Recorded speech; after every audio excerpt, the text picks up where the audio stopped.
ചില ആളുകൾ പറയുന്നത് കേട്ടിട്ടില്ലേ, എന്റെ കുടുംബം, എന്റെ തറവാട് വലിയ തറവാട്ടുകാരായിരുന്നു, പഴയ ഇസ്ലാമിന്റെ മുസ്ലിമീങ്ങളുടെ നാട്ടിലെ വലിയ പ്രമാണിമാരുടെ മക്കളായി, മകനായി, മകളായി പിറന്നവളായിരുന്നു ഞാൻ.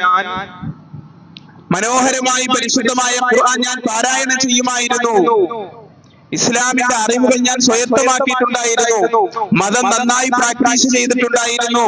ഇന്ന് ഞാനൊരു നിരീശ്വരവാദിയാണ്, ഞാനൊരു യുക്തിവാദിയാണ് എന്ന് അഭിമാനപൂർവ്വം പറയുന്ന ചില ആളുകളെ നാം കാണുകയും കേൾക്കുകയും ചെയ്യാറുണ്ട്. അല്ലാഹുവിന്റെ റസൂൽ സല്ലല്ലാഹു അലൈഹി വസല്ലം പറഞ്ഞു, പ്രഭാതത്തിൽ മുഅ്മിനായി എഴുന്നേൽക്കുന്നവൻ വൈകുന്നേരം കാഫിറാകുന്ന കാഴ്ച, വൈകുന്നേരം മുഅ്മിനായിരുന്നവൻ പ്രഭാതത്തിൽ കാഫിറാകുന്ന കാഴ്ച. ഇത്ര വളരെ ലാഘവത്തോടുകൂടി പരിശുദ്ധമായ ദീനിനെ വലിച്ചെറിയുന്ന ഒരു സമീപനം, ഒരു കാഴ്ച വ്യാപകമായി നമുക്ക് കാണേണ്ടി വരും. എന്ന് റസൂലുള്ളാഹി സ്വല്ലല്ലാഹു അലൈഹി വസല്ലം. എന്തുകൊണ്ടാണ്? അവന്റെ ദീനിനെ വിൽക്കുകയാണ്. ഇത്രയും നാളുണ്ടായിരുന്ന നമസ്കാരത്തെ, സകാത്തിനെ, ഹജ്ജിനെ, അവൻ പഠിച്ച അറിവുകളെ, അവന്റെ മൂല്യങ്ങളെ അവൻ ബലി കഴിപ്പിക്കുന്നു. എന്തിന്? ഭൗതികമായ വിഭവങ്ങൾക്ക് വേണ്ടി, ഭൗതികവാദികളുടെ സംസാരങ്ങൾക്ക് മുന്നിൽ, ഭൗതികമായ സുഖാഡംബരങ്ങൾക്ക് വേണ്ടി അവന്റെ ദീനിനെ ബലി കഴിപ്പിക്കുന്ന കാഴ്ച നമുക്ക് കാണാൻ കഴിയുമെന്ന് റസൂലുള്ളാഹി സ്വല്ലല്ലാഹു അലൈഹി വസല്ലം. ഈ കാഴ്ചയിൽ ഞാനും നിങ്ങളും അടങ്ങുന്ന വിശ്വാസ സമൂഹം പെട്ടുപോകാതിരിക്കാൻ നിങ്ങൾ കരുത്താർജിക്കണം. വിശ്വാസം കൊണ്ട് നിങ്ങൾ പഠിക്കണം പരിശുദ്ധമായ ദീനിനെ, നിങ്ങൾ അറിയേണ്ട രൂപത്തിൽ പരിശുദ്ധമായ ഖുർആനിനെ. ഇതാണ് റസൂലുള്ളാഹി സ്വല്ലല്ലാഹു അലൈഹി വസല്ലം തങ്ങൾ നമ്മുടെ മുമ്പിൽ വെക്കുന്ന വളരെ സുപ്രധാനമായ വിഷയം. ചില ആളുകൾ പറയാറുണ്ട്, ഒരു അരമണിക്കൂർ പ്രഭാഷണമാണ് എന്നെ ഇസ്ലാമിൽ നിന്ന് മാറ്റി ചിന്തിപ്പിച്ചത്. ഒരു അരമണിക്കൂർ പ്രഭാഷണം ഇസ്ലാം തെറ്റാണെന്ന് 1400-ലധികം വർഷമായി പരിശുദ്ധമായ ഇവിടെ നിലനിൽക്കുന്ന പരിശുദ്ധമായ ഖുർആൻ അസത്യമാണെന്ന് മുഹമ്മദ് റസൂലുള്ളാഹി സ്വല്ലല്ലാഹു അലൈഹി വസല്ലം വെറും ഒരു ഗോത്രീയമായ സംസ്കാരങ്ങൾ സ്ഥാപിക്കാൻ വന്ന ആളാണെന്ന് ഒക്കെ ഞാൻ മനസ്സിലാക്കിയത് വെറും അരമണിക്കൂർ പ്രസംഗത്തിൽ നിന്നാണ് എന്ന് വിവരമുള്ള, വിദ്യാഭ്യാസമുള്ള യുവത പറയുമ്പോ അത് ശരിയായ ഒരു സംസാരമാണോ? ഇത്രയും കാലം അപ്പൊ അവന്റെ പഠനത്തിന്റെ പരിമിതി, അവന്റെ അന്വേഷണം എത്രമാത്രം സങ്കീർണമാണ്. ഒരു അരമണിക്കൂർ പ്രഭാഷണത്തിൽ ഒരാൾ നിരീശ്വരവാദിയാവുകയാണ്, ഒരാൾ യുക്തിവാദിയാവുകയാണ്, അല്ലെങ്കിൽ ഒരാൾ ക്രിസ്ത്യാനിയാവുകയാണ്, ഖുർആൻ തെറ്റാണെന്ന് സ്ഥാപിക്കുകയാണ്. മുഹമ്മദ് റസൂലുള്ളാഹി സ്വല്ലല്ലാഹു അലൈഹി വസല്ലം 21-ാം നൂറ്റാണ്ടിലെ മാതൃകാ പുരുഷനല്ലെന്ന് സ്ഥാപിക്കപ്പെടുകയാണ്. ഒരു അരമണിക്കൂർ പ്രഭാഷണം വായിക്കാനോ പഠിക്കാനോ അറിയാനോ തുനിയാത്തതിന്റെ ദുരിതമാണ്. അതുകൊണ്ട് ഈ രംഗത്തെ പ്രഗത്ഭരായ ഉലമാ നമ്മളോട് പറയുന്ന വിഷയം നിങ്ങൾ വായിക്കണമെന്നാണ്, നിങ്ങൾ കേൾക്കണം, നിങ്ങൾ പഠിക്കണം. ആരെ?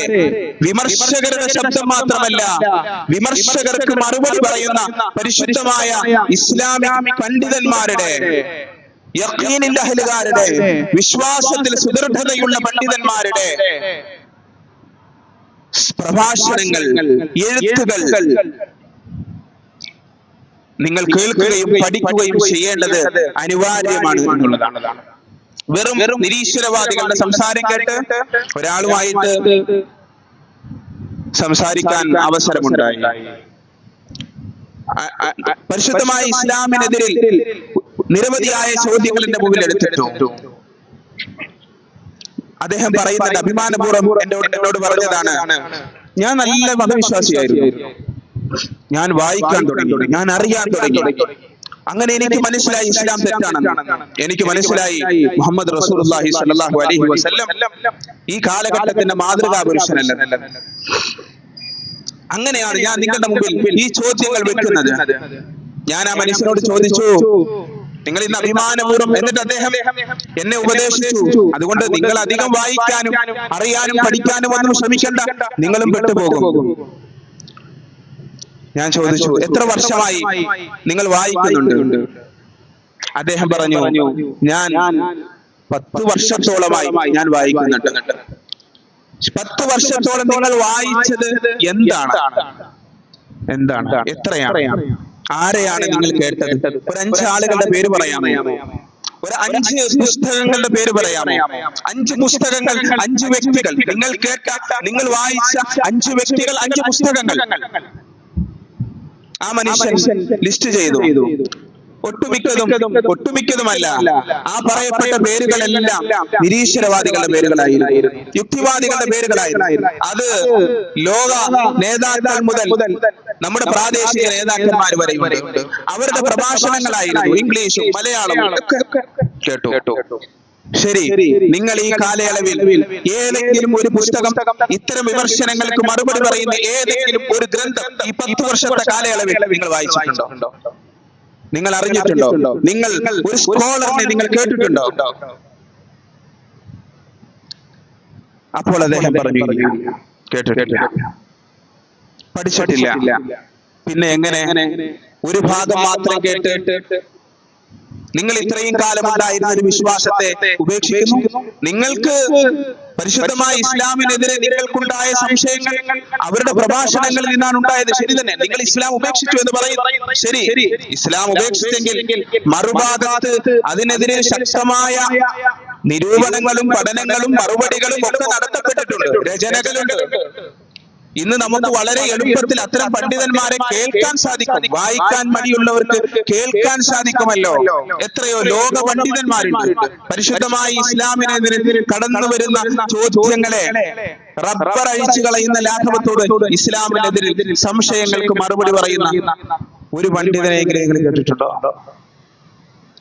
സ്വതന്ത്രമായ ഹൃദയത്തോടുകൂടി പരിശുദ്ധമായ ഖുർആനിന്റെ ഹിദായത്ത് ഉൾക്കൊള്ളണമെന്ന ആഗ്രഹത്തോടുകൂടി ഒരു ആവർത്തിയെങ്കിലും പരിശുദ്ധമായ ഖുർആൻ ആദ്യ അവസാനം അറിയാൻ നിങ്ങൾ ശ്രമിച്ചിട്ടുണ്ടോ? ഇത്രയും പുസ്തകങ്ങൾ നിങ്ങൾ വായിച്ചിട്ട് സൂറത്തുൽ ഫാത്തിഹ മുതൽ സൂറത്തുൽ നാസ് വരെ അതിന്റെ ഒരു പരിഭാഷ, ഓരോ ആയത്തിലും അല്ലാഹു എന്താണ് പറയുന്നത് എന്ന് മനസ്സിലാക്കാൻ നിങ്ങൾ ശ്രമിച്ചിട്ടുണ്ടോ? ഇല്ല. ഇങ്ങനെ വിമർശകരുടെ നാവിലെ ഇസ്ലാം, വിമർശകരുടെ എഴുത്തുകളിലെ ഇസ്ലാം കേട്ടും അറിഞ്ഞു ഞാൻ നിരീശ്വരവാദിയായി എന്ന്, ഞാൻ യുക്തിവാദിയായി എന്ന് നിങ്ങൾ അഭിമാനപൂർവ്വം പറയുന്നതിന്റെ പ്രസക്തി എന്താണ്? പരിശുദ്ധമായ ഖുർആൻ സമകാലികമായ സമൂഹത്തോട് സംവദിക്കുന്നത് എങ്ങനെയാണ്?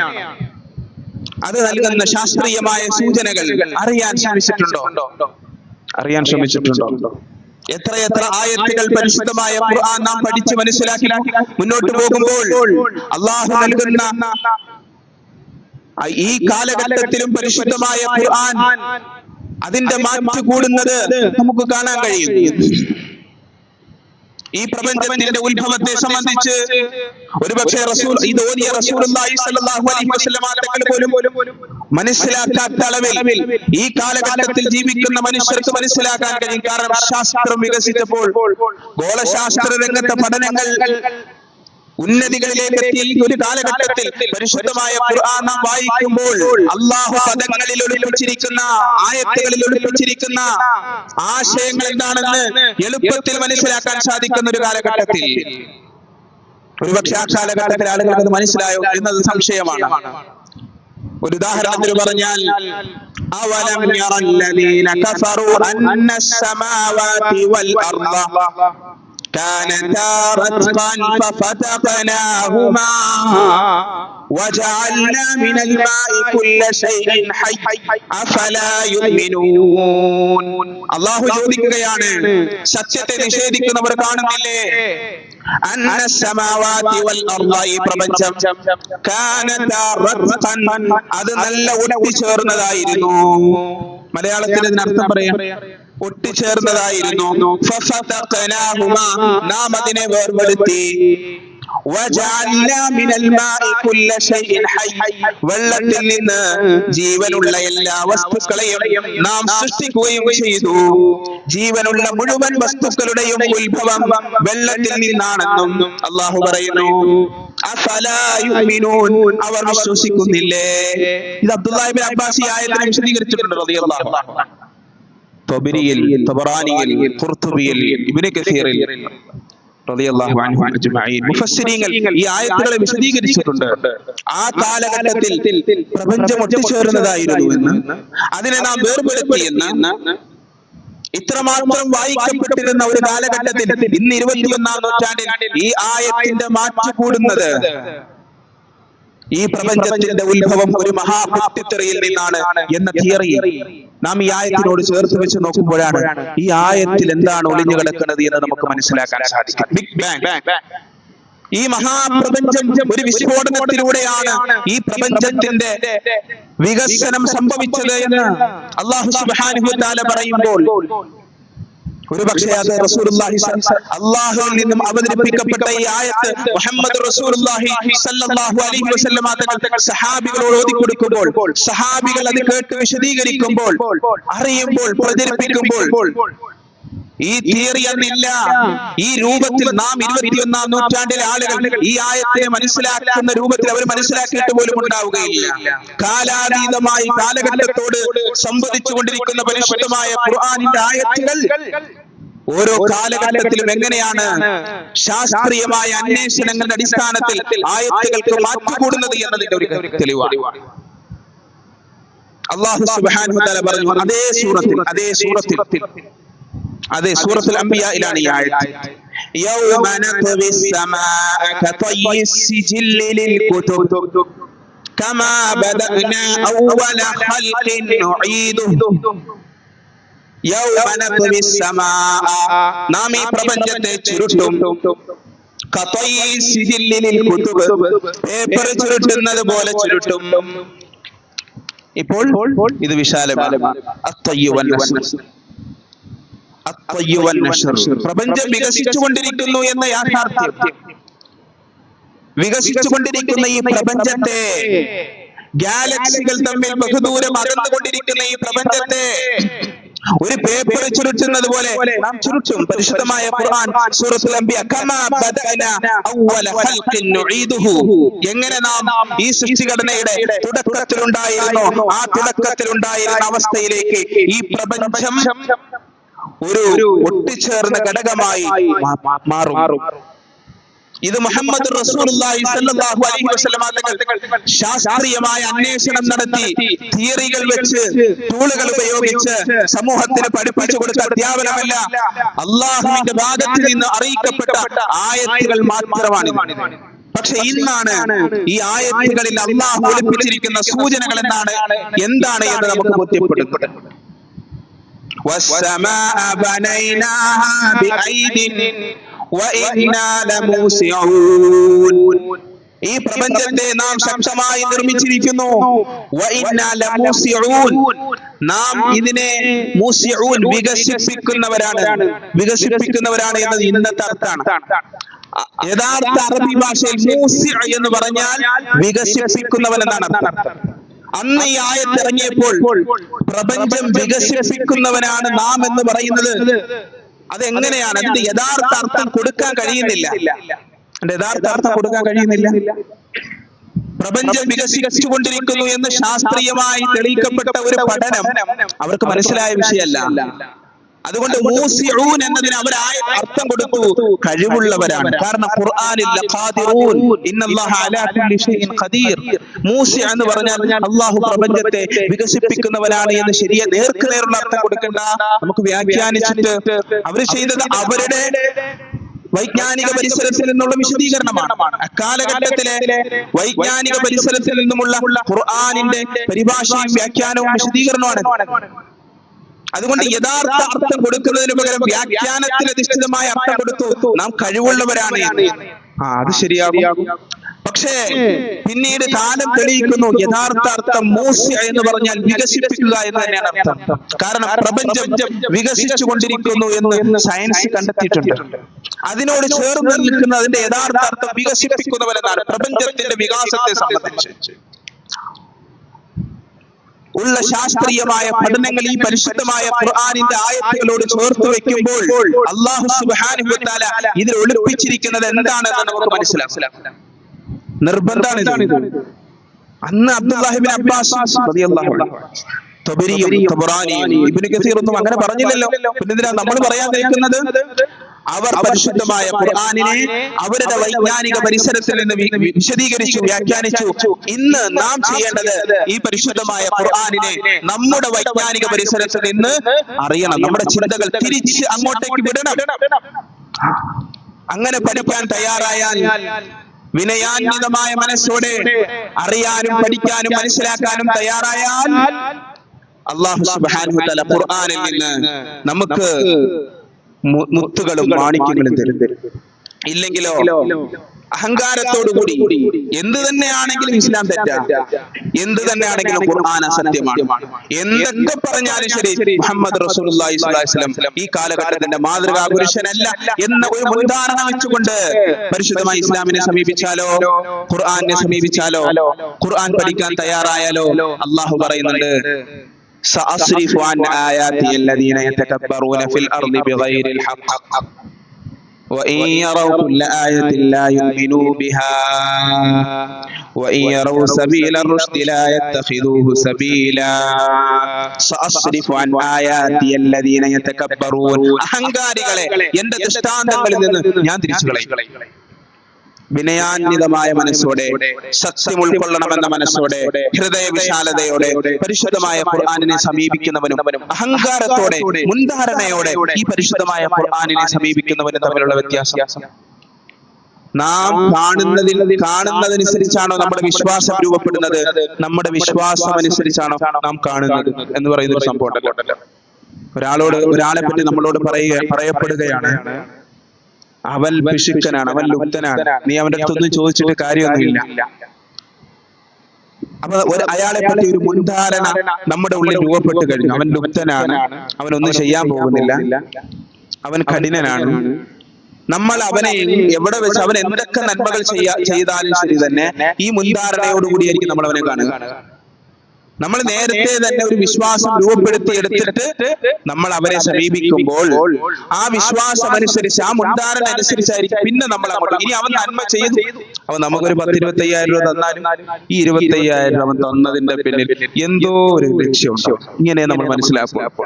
ഇതാണ് മുൻധാരണയുടെ പ്രശ്നം.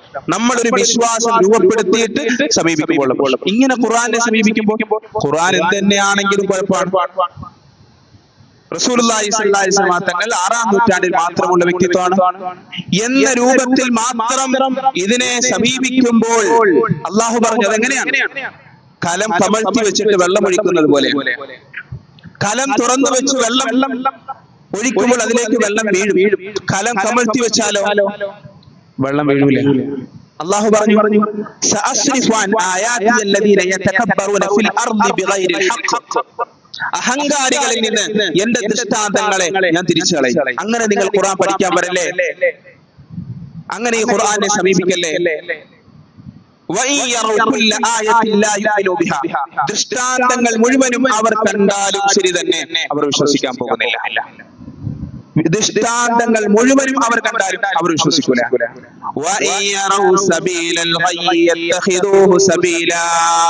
അവരെ വഴികേടിൽ എന്തെങ്കിലും ഒരു ആവശ്യം ആളുകളെ പിഴപ്പിക്കാൻ, പരിശുദ്ധമായ ദീനിനെ ദുർവ്യാഖ്യാനം ചെയ്യാൻ, ഹബീബായ റസൂലുള്ളാഹി സ്വല്ലല്ലാഹി അലൈഹി വസല്ലം തങ്ങളുടെ ജീവിതത്തെ വക്രീകരിക്കാൻ എന്തെങ്കിലും ഒരു പഴുതി കിട്ടിയാൽ അത് അവർ സ്വീകരിക്കുകയും ചെയ്യും. എന്നാൽ മറുഭാഗത്ത് എന്തെല്ലാം നന്മകൾ കണ്ടാലും ആ നന്മകൾ ഇസ്ലാമിന്റെ പേരിൽ അവർ അംഗീകരിക്കൂല. കാരണം എന്താണ്? കാരണം ഒരു നിഷേധാത്മകമായ മൈൻഡ് സെറ്റോടു കൂടിയാണ് അവർ ഖുർആനിനെ സമീപിച്ചത്. അതിന്റെ പ്രശ്നമാണത്, അതിന്റെ പ്രശ്നമാണ്. അല്ലാത്തവർക്ക് ഈ പരിശുദ്ധമായ ഖുർആൻ അവരെ സന്മാർഗത്തിലേക്ക് നയിച്ചിട്ടുണ്ട്. ഒരു ഈജിപ്തിലുള്ള പ്രശസ്തനായ ഒരു ക്രിസ്തീയ പുരോഹിതൻ ഫ്രാൻസിലേക്ക് ഡോക്ടറേറ്റ് എടുക്കാൻ വേണ്ടി വരുന്നു. അദ്ദേഹം മതങ്ങളെ സംബന്ധിച്ചാണ് PhD ചെയ്യുന്നത്. അതിൽ അദ്ദേഹത്തിന്റെ പ്രത്യേകമായ സബ്ജക്ട് തനാഖുദാത്തുൽ ഖുർആൻ, ഖുർആനിലെ വൈരുദ്ധ്യങ്ങൾ. ക്രിസ്തീയ പുരോഹിതനാണ്. ഖുർആനിലെ വൈരുദ്ധ്യങ്ങളെ സംബന്ധിച്ച് അദ്ദേഹം പഠിച്ച് തിസീസ് അവതരിപ്പിക്കാനാണ്, പഠനം അവതരിപ്പിക്കാനാണ് അദ്ദേഹം തീരുമാനിച്ചത്. ആ പഠനം 3 വർഷത്തോളം മുന്നോട്ട് പോയി. ഈ വർഷങ്ങൾക്കൊടുവിൽ ആ പരിശുദ്ധമായ ഖുർആനിന്റെ ദർശനത്തിലേക്ക് അദ്ദേഹം കടന്നു. തുറന്ന മനസ്സോടെ പഠിച്ച ഒരാളാണ് ഇബ്രാഹിം ഖലീൽ അഹ്മദ് എന്ന പേര് അദ്ദേഹം സ്വീകരിച്ചു. ഇബ്രാഹിം ഖലീൽ അഹ്മദ്. പിന്നീട് അദ്ദേഹം ഇസ്ലാമിന്റെ വലിയൊരു സ്കോളറായി. സുഡാനിൽ അദ്ദേഹത്തിന്റെ പ്രശസ്തമായ ഒരു കോൺഫറൻസ് ഉണ്ട്.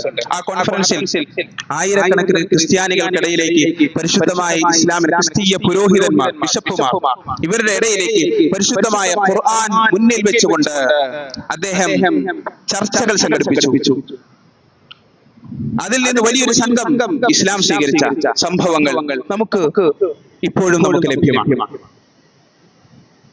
അങ്ങനെ എത്രയെത്ര മനുഷ്യർ പരിശുദ്ധമായ ഖുർആനിന്റെ വൈരുദ്ധ്യങ്ങളെ സംബന്ധിച്ച് പഠിക്കാനിറങ്ങി ഇസ്ലാം സ്വീകരിച്ചവർ. രണ്ട് തരം പഠനങ്ങളാണ്. തുറന്ന മനസ്സോടെ വിഷയങ്ങളെ കാണുകയും മുൻധാരണകളോടെ വിഷയങ്ങളെ കാണുന്നവരും തമ്മിലുള്ള വ്യത്യാസമാണ്. പരിശുദ്ധമായ ഇസ്ലാം എങ്ങനെയാണ് ലോകത്ത് പ്രചാരം നേടിയത്? ഏറ്റവും വലിയൊരു തെറ്റിദ്ധാരണ ഇസ്ലാമിനെ സംബന്ധിച്ച് ഇസ്ലാം ഭീകരവാദത്തെ പ്രോത്സാഹിപ്പിക്കുന്നു. തോമസ് അർനോൾഡ് എന്ന് പറയുന്ന ഒരു ചരിത്രകാരൻ, അദ്ദേഹം ദ പ്രീച്ചിങ് ഓഫ് ഇസ്ലാം എന്നൊരു പുസ്തകം എഴുതി. ഞാൻ അതുകൊണ്ടാണ് പറയുന്നത്, ഇസ്ലാം വിമർശകരുടെ പുസ്തകങ്ങൾ വായിക്കുന്നതോടൊപ്പം ഇസ്ലാമിനെ പറ്റി നിഷ്പക്ഷരായ ആളുകൾ തന്നെ എഴുതിയ ഒരുപാട് പുസ്തകങ്ങൾ നമുക്ക് ഇന്ന് PDF രൂപത്തിൽ നമുക്ക് ലഭിക്കുമ്പോൾ നമ്മൾ അതൊന്നും വായിക്കാതെ, പഠിക്കാതെ, അറിയാതെ, അത് അറബിയിലേക്ക് തർജ്ജമ ചെയ്യപ്പെട്ടു. അദ്ദഅവതു ഇലൽ ഇസ്ലാം എന്നാണ് അതിന്റെ പേര്. ഇസ്ലാമിലേക്കുള്ള പ്രബോധനം. ഇസ്ലാമിലേക്കുള്ള ആ ലോകത്ത് എങ്ങനെയാണ് ആഫ്രിക്കയിൽ, ഈജിപ്തിൽ, സിറിയയിൽ, ഇന്തോനേഷ്യയിൽ, മലേഷ്യയിൽ, ഇന്ത്യയിൽ ഒക്കെ ഇസ്ലാം വളർന്നത് എന്നതിനെ സംബന്ധിച്ചുള്ള ചരിത്രപരമായ ഒരു പഠനമാണ് ആ ഗ്രന്ഥം. അങ്ങനെ ഒരു ഗ്രന്ഥം അർണോൾഡ് എഴുതുന്നതിന്റെ താല്പര്യം എന്താണ് എന്ന് പറഞ്ഞാൽ, യൂറോപ്പിൽ പ്രചരിപ്പിക്കപ്പെട്ട ഇസ്ലാമിനെ സംബന്ധിച്ച് പ്രചരിപ്പിക്കപ്പെട്ട ഒരു മുൻധാരണയുടെ ഇസ്ലാം ഭീകരതയുടെ വാളുകൊണ്ട് പ്രചരിപ്പിക്കപ്പെട്ട ഒരു ദർശനാണ് എന്ന് പറയുന്ന ഒരു മുൻധാരണയെ തിരുത്തി എഴുതാൻ അദ്ദേഹം രംഗത്ത് വന്നു. അദ്ദേഹത്തെ എഴുതുന്ന ഒരു കാര്യമുണ്ട്, എവിടെയാണോ മുസ്ലിമീങ്ങൾ വാളുകൊണ്ട് അതിജയിച്ച് കയറിയത് അവിടെ ഇസ്ലാം വളർന്നിട്ടില്ല എന്നാണ്. എവിടെയാണോ മുസ്ലിമീങ്ങൾ വാളുകൊണ്ട്, ഏത് രാജ്യത്തിലേക്കാണോ ഇസ്ലാം വാളുകൊണ്ട് കയറിയിട്ടുള്ളത് അവിടെ ഇസ്ലാം വ്യാപിച്ചിട്ടില്ല, വിജയിച്ചിട്ടില്ല, നിലനിന്നിട്ടില്ല. എന്നാൽ വാളുകൊണ്ട് അല്ലാതെ പ്രബോധനത്തിലൂടെ, ഉത്ബോധനങ്ങളിലൂടെ പ്രവേശിപ്പിക്കപ്പെട്ട രാജ്യങ്ങൾ, ഇന്തോനേഷ്യ പോലെ, മലേഷ്യ പോലെ, നമ്മുടെ കേരളത്തിൽ എങ്ങനെയാണ് ഇസ്ലാം വളർന്നത്?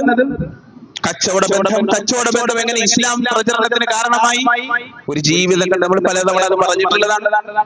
ഇവിടെയുള്ള മനുഷ്യർ പലിശരഹിതമായി കച്ചവടം ചെയ്യുന്നത്, സത്യസന്ധമായി കച്ചവടം ചെയ്യുന്നത് ആര്? പ്രവാചകൻ സല്ലല്ലാഹു അലൈഹി വസല്ലം തങ്ങളുടെ സഹാബികൾ.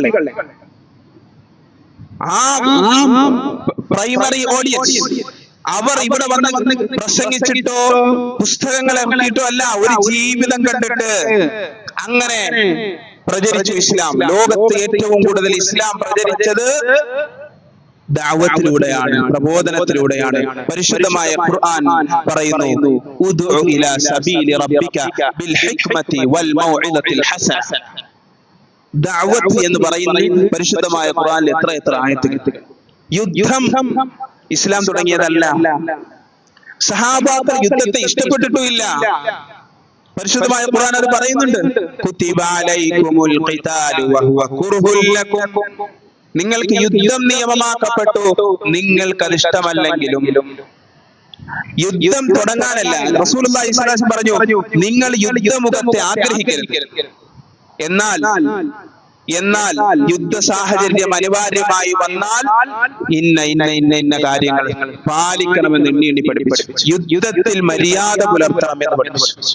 പരിശുദ്ധമായ ഖുർആൻ യുദ്ധത്തെ സ്ഥാപിക്കുകയല്ല, യുദ്ധം അനിവാര്യമായി വന്നാൽ ആ യുദ്ധത്തെ എങ്ങനെ മനുഷ്യാവകാശങ്ങളിൽ അധിഷ്ഠിതമായി നാം യുദ്ധം നിർവഹിക്കണമെന്ന് പഠിപ്പിച്ചു. യുദ്ധത്തിന് മുമ്പ് എന്തെല്ലാം കാര്യങ്ങൾ ശ്രദ്ധിക്കണം, യുദ്ധത്തിൽ എന്തെല്ലാം കാര്യങ്ങൾ ശ്രദ്ധിക്കണം, യുദ്ധത്തിന് ശേഷം എന്തെല്ലാം കാര്യങ്ങൾ ശ്രദ്ധിക്കണം.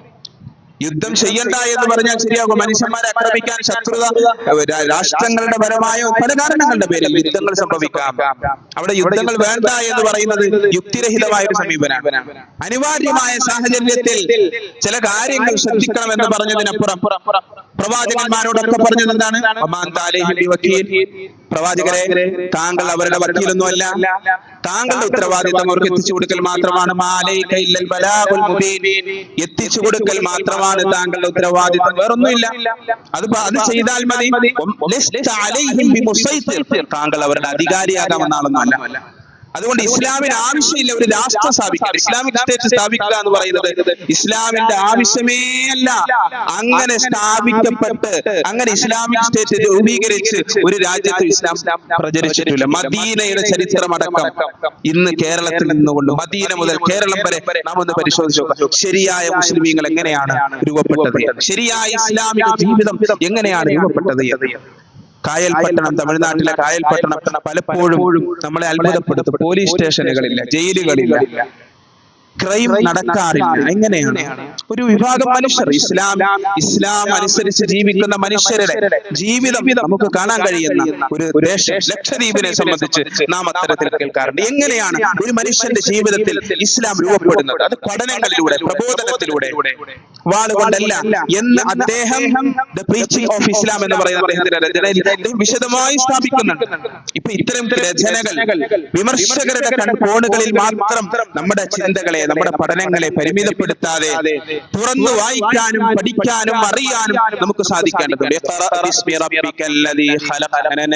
പരിശുദ്ധമായ ഖുർആൻ അവതരിപ്പിക്കും. നിന്നെ സൃഷ്ടിച്ച നിന്റെ നാഥന്റെ നാമത്തിൽ വായിക്കുക. തുറന്ന വായന, തുറന്ന മനസ്സോടുകൂടിയുള്ള വായന. ഏതെങ്കിലും ഒരു മുൻധാരണ വെച്ച് ഞാൻ ഇന്നത് തന്നെ സ്ഥാപിച്ചെടുക്കും, ഞാൻ പിടിച്ച മുയലിന് 3 കൊമ്പാണ് എന്ന് പറയുന്ന ഒരു മനോവികാരത്തോടെയുള്ള വായനയില്ല. ശരിയായ തുറന്ന മനസ്സോടെ പരിശുദ്ധമായ ഖുർആൻ പഠിക്കൂ, അറിയൂ. ഇതിൽ നിന്ന് എനിക്കും നിങ്ങൾക്കും മുത്തുകളും മാണിക്യങ്ങളും ലഭിക്കും. ഇല്ലെങ്കിൽ അല്ലാഹു പറയുന്നു നമ്മുടെ ഹൃദയം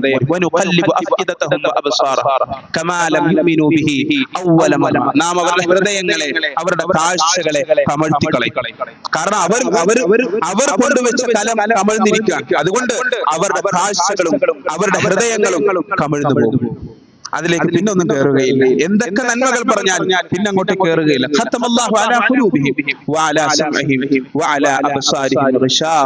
അല്ലാഹു അവരുടെ ശ്രവണ ഗുണങ്ങളുടെ മേൽ, കാഴ്ചകളുടെ മേൽ, ഹൃദയങ്ങളുടെ മേൽ സീൽ വെച്ചിരിക്കുന്നു എന്ന് പരിശുദ്ധമായ ഖുർആൻ. അതുകൊണ്ട് പരിശുദ്ധമായ ഖുർആനിന്റെ ഹിദായത്തിനെ ശരിയായ രൂപത്തിൽ ഉൾക്കൊള്ളുവാനുള്ള വിശാലമായ മനസ്സ്, ആ രൂപത്തിൽ പരിശുദ്ധമായ ഖുർആനിന്റെ ആയത്തുകളെ ഹബീബായ റസൂലുള്ളാഹി സ്വല്ലല്ലാഹു അലൈഹി വസല്ലം തങ്ങളുടെ ജീവിതത്തെ പഠിക്കാനും അറിയാനും നമുക്ക് സാധിക്കേണ്ടതുണ്ട്. അല്ലാഹു സുബ്ഹാനഹു വ തആല അത്തരത്തിലുള്ള മുഅ്മിനീങ്ങളായി നമ്മളെ സ്വീകരിക്കുമാറാകട്ടെ. നമ്മുടെ യുവതി യുവാക്കൾക്ക് അല്ലാഹു ശരിയായ തിരിച്ചറിവും ശരിയായ അറിവ് നുകരുവാനുള്ള സാധ്യതകളും തുറന്നു കൊടുക്കുമാറാകട്ടെ. പരിശുദ്ധമായ ഇസ്ലാമിൽ ഹിദായത്തിൽ അല്ലാഹു നമ്മളെ ഇസ്തിഖാമത്തോടുകൂടി മരണം വരെ അടിയുറച്ചു നിൽക്കാൻ തൗഫീഖ് നൽകി അനുഗ്രഹിക്കുമാറാകട്ടെ. നമ്മുടെ സൽക്കർമ്മങ്ങളെ അല്ലാഹു സുബ്ഹാനഹു വ തആല